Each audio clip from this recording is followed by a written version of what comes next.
The deaths of two women, one of them in the area affected by a power outage in NDG, is calling attention to how best to communicate with people during a crisis. Dr. Michael Kalin is a family doctor at a clinic in the area that was affected by the outage, and he joins us now. Thanks for being with us, Dr. Kalin. Thank you for having me. So, we're waiting for the coroner's report, but neighbors of this woman, 87-year-old Sheila Padmore, say she was taken from her unheated home suffering from hypothermia after several days and that she died in hospital.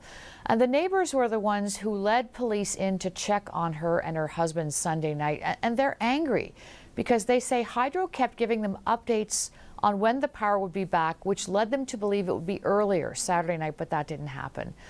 Do you have any thoughts on that, first of all?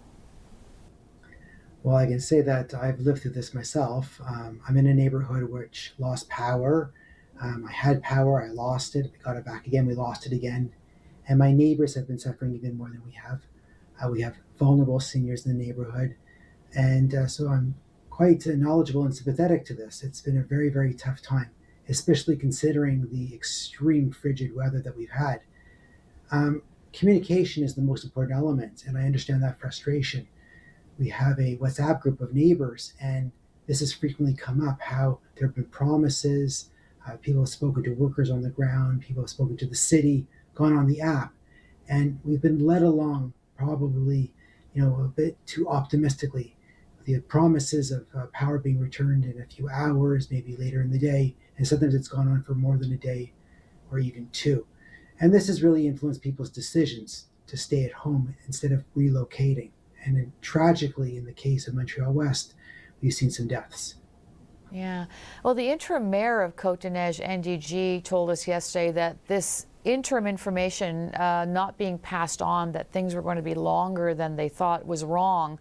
And as you say, we have to find better ways of communicating with people in the crisis. Do you have any ideas of how we can better get to vulnerable people like this couple where this woman passed away?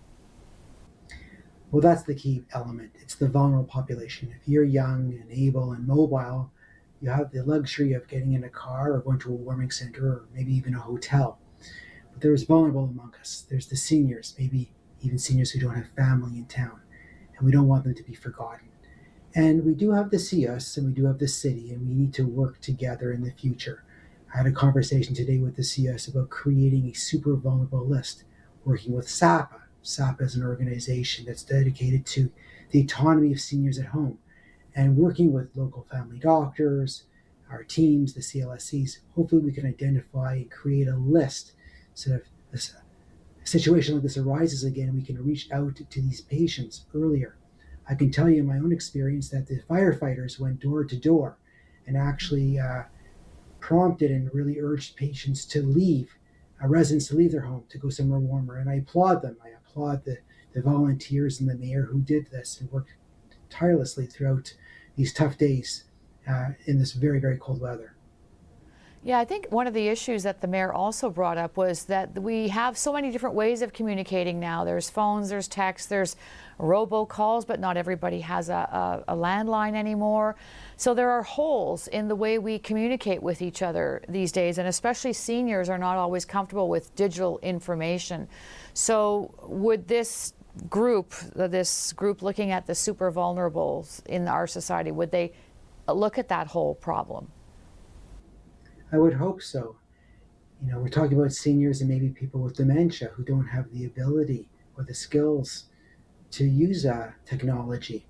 And certainly as the temperature gets colder, as we go lower than 18 degrees, people lose abilities, their ability to respond. And this is even more pronounced in the seniors and in the elderly and in our vulnerable population. So we need to be proactive. We need to go door to door. We need to know who these people are and go to them before crisis hits. And we've learned from a terrible tragedy here, but one death is too many, and hopefully this will be the last one we'll see. All right, Dr. Michael Kalin, thank you so much for your time today, and we will keep hopefully up to date on this committee or this group if it does get formed by the CIUSSS. Thanks so much. Thank you so much.